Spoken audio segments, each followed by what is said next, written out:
This video was requested by a patron. Patrons in the top tier not only get early access to videos, but get the ability to request future video topics for me to cover.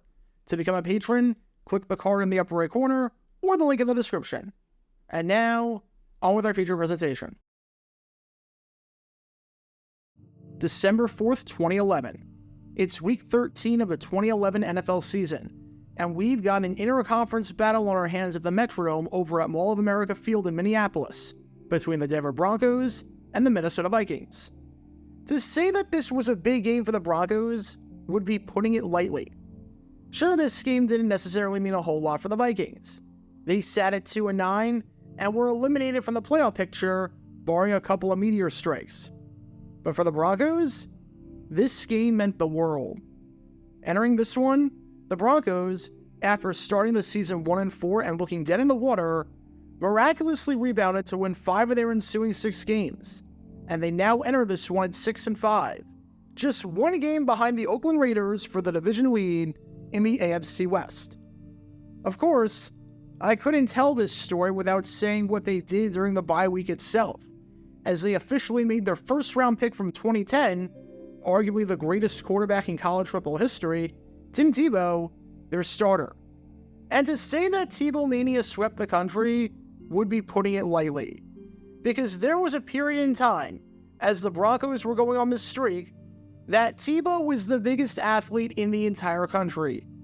Even if you did not follow the NFL, you knew who Tim Tebow was.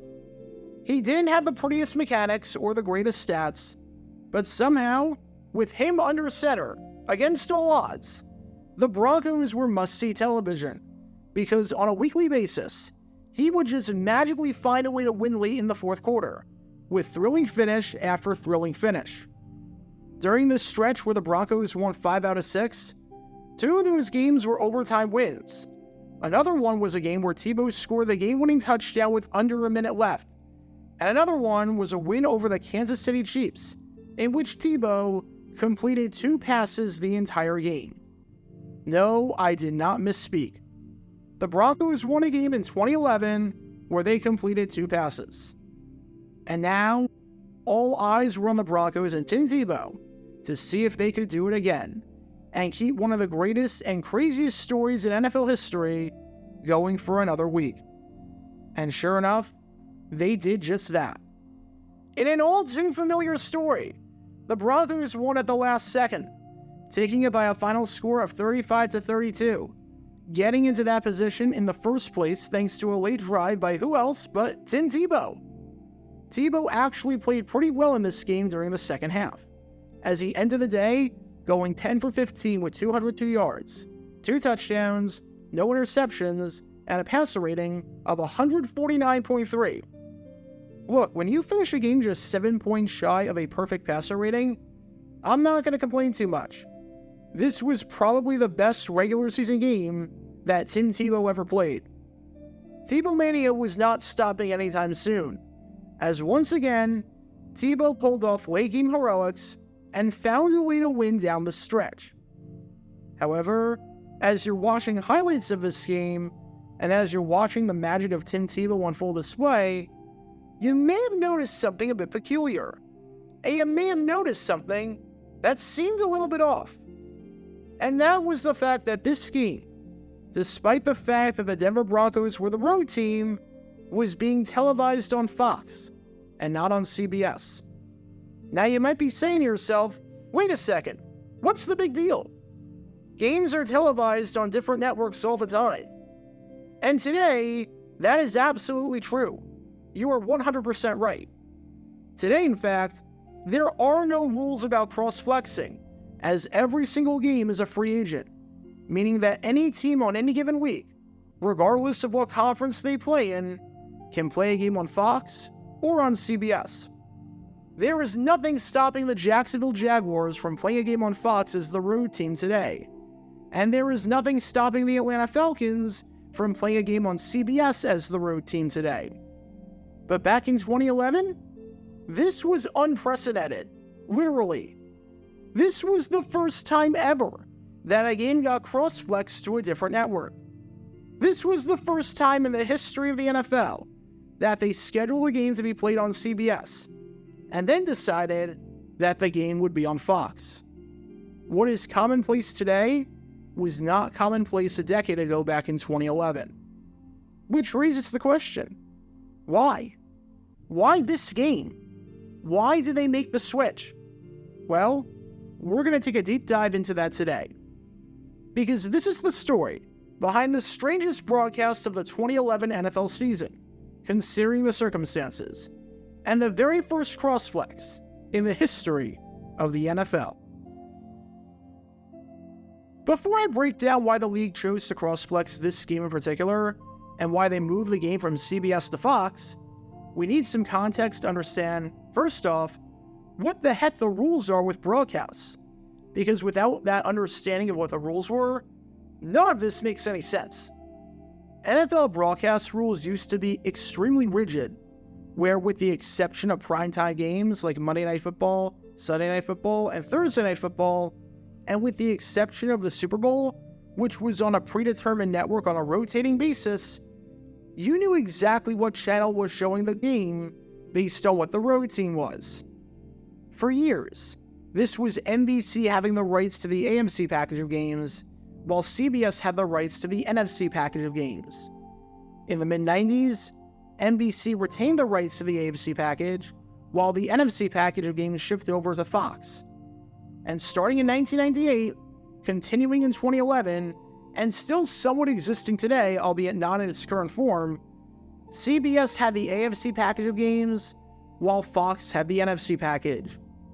No matter what, if a game was taking place on a Sunday afternoon, so 1 o'clock or 4 o'clock Eastern, you knew that if the NFC team was the road team, that the game was going to be on Fox. And you knew that if the AFC team was the road team, that the game was going to be on CBS. Why wasn't it based on what the home team was?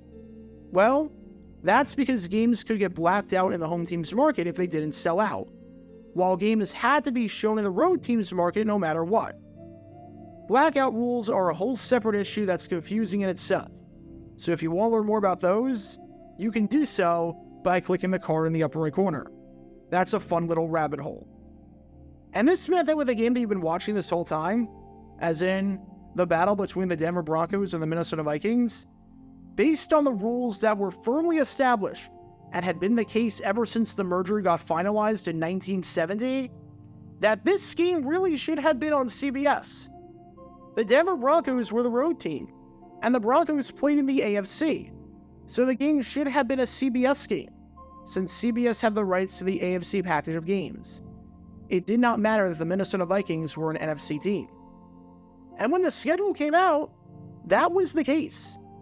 This game was originally scheduled for CBS at 1 o'clock, meaning that at 1 o'clock on Sunday, December 4th, or 12 o'clock local time in Minnesota, CBS had this game on their calendar, along with 5 other games in that window, plus a 4:05 game between the Baltimore Ravens and the Cleveland Browns. Sure, it might look unbalanced that CBS had so many 1 o'clock games, having 6, while Fox only had 3, but that was fine. Splits like that were not uncommon, especially since Fox had a doubleheader, and had 3 games to broadcast at the 4:15 window to the entire country, with the marquee one of those games being a battle and an eventual preview of the NFC divisional round between the Green Bay Packers and the New York Giants. No problems so far. But as Carrie Underwood says, we wait all day for Sunday night. Which raises the question, what was this Sunday night football game supposed to be during Week 13? Well, it was supposed to be this battle right here, as in a battle in the AFC between the New England Patriots and the Indianapolis Colts. Entering the season, this was one of the most anticipated games on the entire calendar, and it's not hard to see why. Peyton Manning against Tom Brady, future Hall of Fame quarterback against future Hall of Fame quarterback.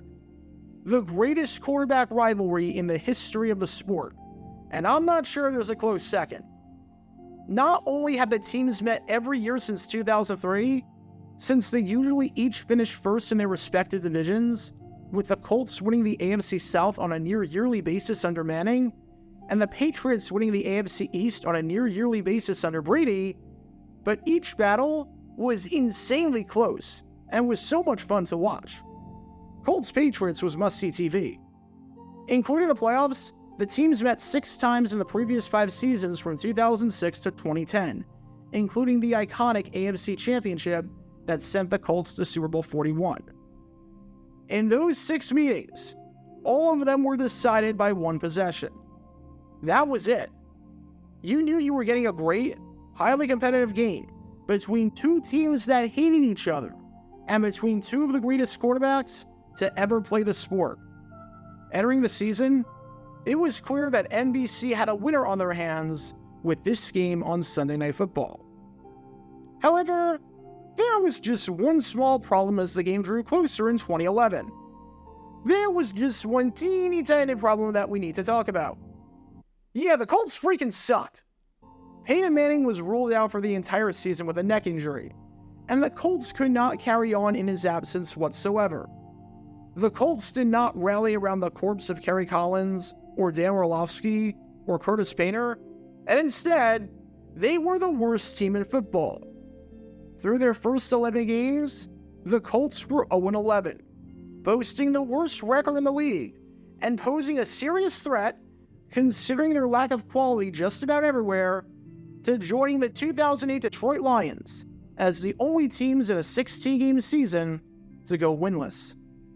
They were dead last in defense entering the week, having allowed the most points in the league at 327, or 29.7 points per game, coming out to more than 1 touchdown and extra point per quarter.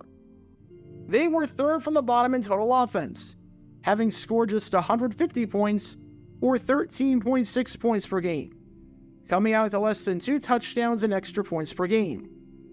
In total, their point differential was minus 177, which was not just the worst total in the league, and was not just worse than the second closest team in the St. Louis Rams by 47 points, but it meant that, on average, they were losing games by more than 16 points, or 3 possessions. Oh, and it also didn't help that the last time they were on Sunday Night Football, they played the New Orleans Saints in what was a highly anticipated game since it was a rematch of Super Bowl 44 from 2 seasons before. The Colts lost that one 62-7. As of this video, it is the last time that a team has allowed more than 60 points in a game. So NBC and the NFL clearly did not want a repeat of that whatsoever. The Colts getting flexed out of this game against the Patriots for Sunday Night Football, especially since the Patriots were favored by 20.5 points, making the Pats one of the heaviest favorites in NFL history, was an obvious call. At this point in the season, the NFL had the discretion to take any Sunday Night Football game that was originally scheduled in that time slot and move it out for a more competitive game. Usually, they did this about once a year. Scheduling Colts-Patriots for Sunday Night Football before the start of the season, when it was probably going to be Tom Brady against Peyton Manning, that made a ton of sense. Keeping that on the schedule with no Manning, a team projected to lose by 3 touchdowns according to Vegas, and a winless team that was painful to watch on the eyes, that made no sense. I should also note, going back to that Colts-Saints game on Sunday Night Football, that after that debacle, there was no way whatsoever that NBC was going to allow the Colts to play on their network for the rest of the season. That game drew 12.5 million viewers, which was the lowest rated Sunday night game of the season at the time. Part of that was because of the World Series taking place at the same time over on Fox between the St. Louis Cardinals and the Texas Rangers, and part of that was because the game just stunk. So if there was ever a time for NBC and the NFL to take out the Sunday Night Football game and replace it with something else, which they hadn't done all season, this was the time. No one wanted to watch the 0-11 Colts.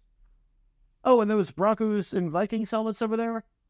Don't worry, we'll get back to those 2 teams in just a bit because they play a very important part in our story. With that, the NFL took the game that you've been watching, which was the battle between the New England Patriots and the Indianapolis Colts, out of the Sunday Night Football primetime slot and moved it to 1 o'clock on CBS. Which raises the question, what game are you going to put on Sunday Night Football instead? Well, you would think that the NFL would put a game originally scheduled for CBS on there.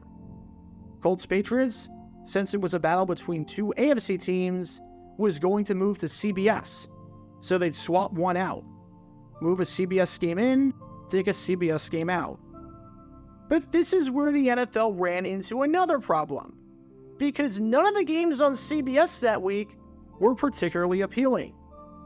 NFL rules allowed each network to protect one game from getting flexed out. So if the NFL decided to move a game out of Sunday Night Football, each network, in an effort to protect their interests and not get screwed over on a weekly basis, could keep one game. If you ever wondered why you have a really good matchup at 425 and a weaker matchup on Sunday Night Football, that's why. The network can protect one game. CBS protected the AFC North battle between the Pittsburgh Steelers and the Cincinnati Bengals, as in a battle between an 8-3 team and a 7-4 team that had first-place implications on the AFC North and huge playoff implications, and a battle involving the defending AFC champion Steelers, as in the team that made it to 2 of the last 3 Super Bowls. This meant that the NFL could pick any other game on CBS if they wanted to get moved to Sunday Night Football and take over that 8:30 primetime slot. They just couldn't pick Steelers-Bengals. But all of these options were absolutely terrible. You couldn't put any of these options on NBC. Honestly, you might have been better off just keeping Patriots-Colts at this rate. At least you have Tom Brady. Broncos Vikings? Sure, Tebow Mania is taking over the country, but how can you honestly justify putting a 2-9 team on Sunday Night Football? How can you honestly justify, in December, putting a 2-win team and arguably the worst team in the NFL not named the Colts in front of a national television audience? Kansas City against Chicago? Pass. The Chiefs are 4-7. That's not appealing at all, even if the Bears are in the thick of things for the playoffs and have something to play for. New York against Washington? Pass. Washington is 4-7, and the Jets were on prime time in Week 10 and in Week 11. Even if the Jets have something to play for at 6-5, that's not a great matchup. Plus, do you really want to see the Jets on prime time 3 times in 4 weeks? Oakland against Miami? Pass. The Dolphins are 3-8, and even if the Raiders are leading the AFC West at 7-4 and have something to play for, no one wants to watch the Dolphins. They're terrible. Tennessee against Buffalo? Pass. That's a pretty mediocre game between a 6-5 team and a 5-6 team. And let's be honest, not a single person thought the Bills were going to make the playoffs by this point. Baltimore against Cleveland? Pass. Even though the Ravens are 8-3, not only did they just play on NBC the previous week in a battle on Thanksgiving against the San Francisco 49ers, but they were going to be on prime time in Week 15 playing the San Diego Chargers. And they were playing the Cleveland Browns, a team that was 3-8 and had no shot at the playoffs. All of these games were kind of blah.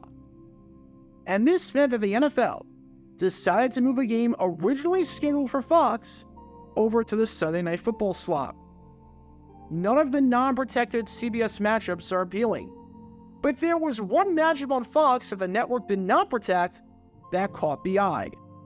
Fox didn't protect this game right here because they protected the 4:15 game in America's Game of the Week between the Green Bay Packers and the New York Giants, which made sense. An undefeated Packers team against a New York team fighting for the NFC East is a great matchup featuring large fan bases that draw ratings, and it's a game that, especially with Joe Buck and Troy Aikman on the call in the second game of a doubleheader, will draw a ton of eyeballs. And this left this game between the Detroit Lions and the New Orleans Saints wide open. The New Orleans Saints were 8-3, leading the NFC South by a game, and boasting the second-best offense in the NFC, only behind the Green Bay Packers, having scored 362 points. And the team boasting the third-best offense in the NFC? That would be the Detroit Lions at 316 points. The Lions were 7-4, shocking a ton of people by making a legitimate push to make their first playoff appearance since 1999. The Lions had literally never played a game on Sunday Night Football before on NBC, so you didn't have to worry about oversaturation there. And this was just projected to be a fun battle between two fun quarterbacks to watch in Drew Brees and Matthew Stafford, between two teams that were some of the best in football, between two quarterbacks that were on pace to throw for over 5,000 yards, and between two teams that were in line to potentially face each other during the wildcard round, which ended up happening a month later. Swapping out Colts-Patriots for Lions-Saints, as in a game between two teams with a combined record of 15-7, made a ton of sense, especially since the Lions and Saints combined had fewer losses than the Colts did. One more thing about that Sunday night game between the Lions and the Saints. Aside from the fact that the Lions had never played on NBC Sunday Night Football before up until that point, since 2001, they'd only played one game on a Sunday night, and that was when ESPN had the rights to Sunday Night Football, and that was back in 2005 when the Lions took on the Green Bay Packers. So this was a team that was overdue for a Sunday night game. Even though the Lions lost this one 31-17, on paper, NBC did the right thing here. The Lions were definitely due for one. However, this domino falling caused a major problem for both CBS and Fox. Because now, let's look at that schedule for 1 o'clock and see what the distribution was. Keeping in mind that Fox had the national doubleheader, so a good portion of the country would be seeing a 1 o'clock game on the network no matter what. Now, you had 7 games on CBS and just 2 games on Fox in that time slot. On the entire day, CBS had 8 games compared to just 5 for Fox. And this was a problem for Fox for obvious reasons. This was an incredibly unfair distribution. Not only did CBS get 3 more games, but it meant that at 1 o'clock, with the 2 games that Fox had in that window, the entire country would have to either watch the Atlanta Falcons take on the Houston Texans in this game right here, or watch the Carolina Panthers take on the Tampa Bay Buccaneers. And considering the fact that the Buccaneers and Panthers were terrible, with the Bucs being 4-7 and the Panthers being 3-8, and neither team really having a large national fan base, this meant that the de facto national 1 o'clock game for Fox was the battle you're watching between the Falcons and the Texans. Don't get me wrong, the Falcons and Texans were good teams. This was projected to be a good game. The Texans were 8-3 and leading the AFC South, making a push to not just make the playoffs for the first time in franchise history, but making a push to get the number 1 seed in the conference. And the Falcons were 7-4, just 1 game back of the Saints for the lead in the NFC South, and making a push to make the playoffs for the 2nd straight season, for what would be the first time in franchise history that they made the playoffs in back-to-back years. Again, on paper, it's not a bad game. But especially since CBS had practically the entire country covered with 7 games in that time slot, meaning that there was a very good chance that your local team was playing at that time on that network, how many people are really going to tune in for Falcons-Texans? There are 2 teams that don't exactly have large national fan bases. There are 2 teams that the national media doesn't really care about. And considering the fact that there was a 95% chance that no matter where you lived, CBS was either going to be showing your local team the next installment of Tebow Mania, or Steelers-Bengals with Jim Nantz and Phil Simms on the call, Fox was going to get decimated in the ratings. This wouldn't even be close. So much for the benefits of having the doubleheader. Again, this wasn't a problem before the flex with Colts-Patriots happened, because Fox had that 3rd game with the Detroit Lions and the New Orleans Saints, and that was going to be the national 1 o'clock game for them as part of the doubleheader. But Falcons-Texans was not going to move the needle at all. And this also posed a problem for CBS. Sure, on paper, this seems incredible for CBS. They get 7 games at this time slot, and their competitor, Fox, only gets 2? They get a surefire ratings win at 1 o'clock, which is pretty rare for a network with a single header. But when you factor in the Ravens-Browns game at 4:05, CBS had 8 games that week. Do they even have 8 crews? If you have 8 games, that means you need 8 production trucks, 8 sets of announcers, 8 sets of cameramen, 8 sets of directors and guys on the truck, and all of that. Most networks run 6 deep, with a 7th guy on standby for weeks like this. They don't have an 8th man. Case in point, look at this chart of CBS and their announcers for the 2023 season. There is no 8th color commentator. There is no 8th on-field analyst. There is no 8th sideline reporter. They have Beth Mowins as play-by-play for select games, but they don't have a color commentator for select games. Having 8 crews working one week is just a lot. It's a money drain too. And having so many games in one time slot actually could be a detriment. Not just because of the salaries, and not just because of the equipment, but because the best game is Bengals-Steelers, and a lot of people won't be able to see that game due to obligations to show other games in the lineup. Look, flexing out Colts-Patriots was the right move. No one's going to argue otherwise. It was a move that, quite simply, had to be done. It wouldn't have been fair to the fans, and it especially wouldn't have been fair to NBC. They suffered enough after that Colts-Saints debacle. But it was a move that caused a negative effect as things stood for both CBS and Fox. Fox didn't have enough games, especially from a national interest perspective, and CBS had too many. Fox was going to take a beating from a ratings perspective, and CBS was going to take a beating trying to find guys to hire on such short notice. And that's when the NFL did something unprecedented. They did something that they had never done before. For more than 40 years, every Sunday afternoon, every AFC road game was on CBS, and every NFC road game was on Fox. No exceptions. But the clear way to please everyone here was to do something almost unthinkable back then, and move one of the games on CBS over to Fox. For the first time ever, an AFC team would be playing on the road on Fox. And the game they decided to flex? That would be this game right here between the Denver Broncos and the Minnesota Vikings.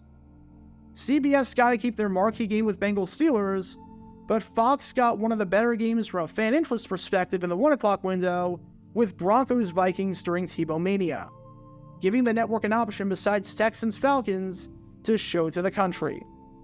The distribution was back to 7 games for CBS and 6 games for Fox, just like it was at the start of the year. NBC got a much better game than Patriots-Colts, Fox got Tebow Mania, CBS kept the same number of crews, and everyone won. Again, today, something like this is incredibly commonplace. This is one of those things like a coach opting to go for it on 4th and goal at the 1-yard line. You don't think twice about it today. But decades ago, that was a big deal, as a lot of coaches did not subscribe to that theory. You can learn more about that by clicking the card in the upper right corner. Today, games get played on different networks than they're technically supposed to all the time. Heck, for the first 2 months of the 2023 season, as of this video, the Carolina Panthers are scheduled to play 3 games that technically would have been against the rules. They play the Seahawks on CBS, even though both teams are in the NFC. They play the Dolphins on CBS despite being the road team. And they play the Texans on Fox despite being the home team. Again, today, no big deal.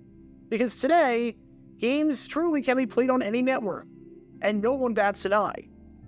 But back in 2011, with the way the broadcasting rules worked, that was not the case.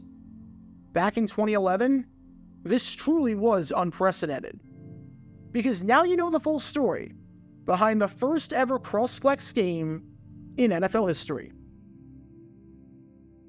Get your official Jaguar Gear 9 merchandise by going to jj9shop.com, and be sure to like and subscribe, as it really helps the channel out a lot. Join me every Wednesday night where we'll play NFL trivia for cash prizes at 9 p.m. Eastern over on Twitch. To learn more about the history of college football, subscribe to Jaguar Gator 8. To learn more about the history of Major League Baseball, subscribe to Jaguar Gator 7. Also, special thanks to all of our Patreon supporters for helping out the channel. Your support is greatly appreciated. See how you can become a patron and request future video topics in the description below.